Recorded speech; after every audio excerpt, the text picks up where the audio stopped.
Hello everyone, welcome back to the Scientify Talk, where we explore the incredible frontiers of science and technology. Today, we're diving into something truly mind-blowing. What if we could read someone's mind? Not metaphorically, but literally. The idea of reading thoughts has fascinated humanity for centuries, from ancient myths about telepathy to science fiction stories where characters effortlessly communicate without words. But today, science is catching up with imagination. Thanks to breakthroughs in neuroscience, artificial intelligence, and advanced neuroimaging techniques, researchers are making significant strides in decoding thoughts directly from the brain's activity.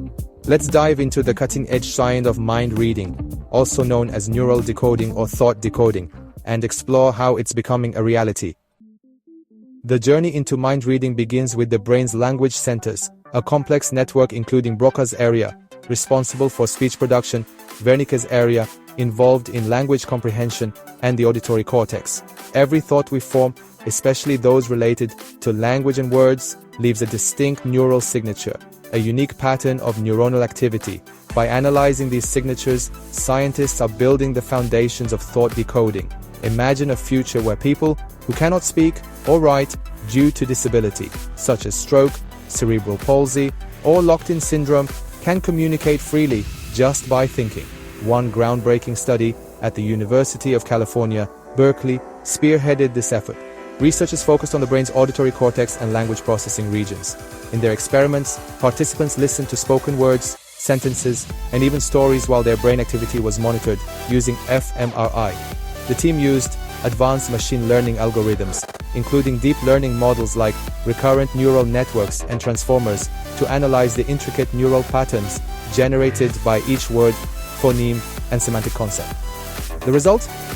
They were able to reconstruct not just individual words, but also entire sentences, and even the gist of stories the participants heard, with remarkable accuracy. It was as if they were listening to the brain's internal dialogue. The process involves creating a thought dictionary, or more accurately, a neural semantic model, a sophisticated database that maps specific brainwave patterns to corresponding words, phonemes, semantic categories, or even entire narratives.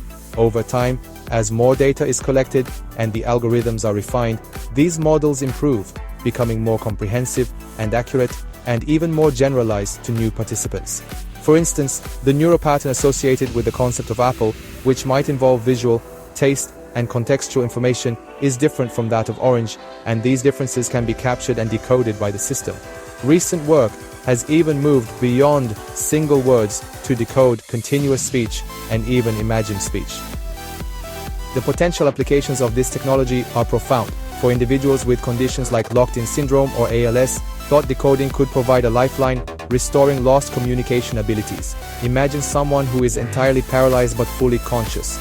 With this technology, combined with brain-computer interfaces, they could communicate their needs, thoughts, and emotions without ever speaking a word, controlling external devices, or even interacting with virtual environments. In another exciting development, scientists have begun exploring whether brainwave patterns associated with internal speech, what you say in your mind, can also be decoded. Early results suggest that these signals can indeed be translated into words, opening the door to silent communication through thought alone. This could revolutionize fields like education and collaboration, allowing for seamless, wordless interaction, or even provide new ways to study inner experiences, like mental imagery and inner monologue. The concept of typing with the mind is already gaining traction. Brain-machine interfaces combined with thought decoding enable users to spell out letters or compose sentences by thinking about specific words or even imagine hand movements. In one experiment, a participant with complete paralysis using an implanted electrode array was able to type messages on a computer screen at a speed of 90 characters per minute, which is comparable to smartphone typing speeds. While the process is still being refined, advancements in AI, signal processing, and implant technology are making it faster, more accurate, and more intuitive. But this technology is not without its challenges. Decoding thoughts requires precise measurements of brain activity, and current tools like fMRI and EEG have their limitations. For example, fMRI provides detailed spatial information about brain activity but is relatively slow, with a temporal resolution on the order of seconds, while EEG captures rapid changes in electrical activity but lacks precise spatial resolution.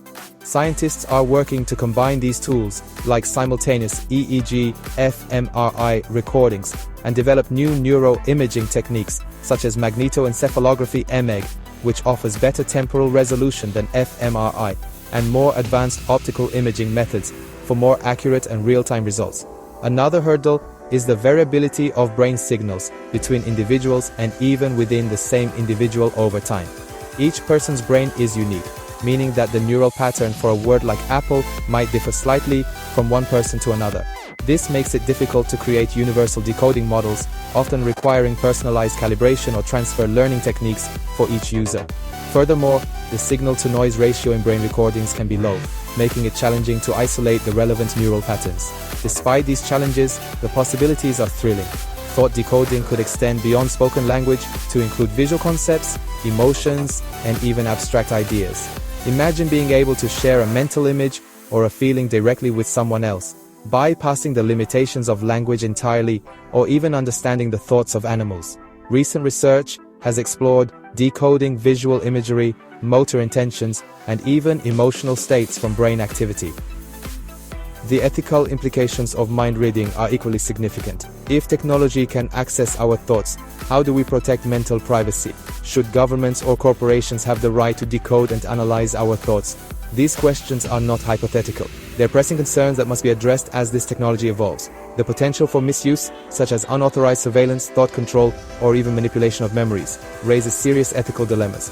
One way to safeguard mental privacy is through neural encryption, a concept where brain signals are encoded in a way that only authorized devices or individuals with the appropriate decryption keys can decode them.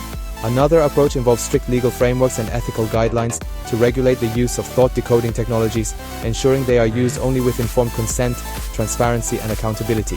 Furthermore, public discourse and education are crucial to foster a societal understanding of the capabilities and limitations of this technology. But perhaps the most exciting aspect of this research is its potential to bridge gaps in communication. For individuals who struggle to express themselves, whether due to disability, language barriers, or emotional challenges, mind reading could provide a voice, restoring autonomy, and improving quality of life. It's a testament to the power of science to not just understand the mind, but to empower it. The science of mind reading is still in its early days, but the progress is undeniable. From decoding heard words to mapping internal thoughts and even imagined experiences, we are standing at the threshold of a revolution in how we understand and communicate with one another.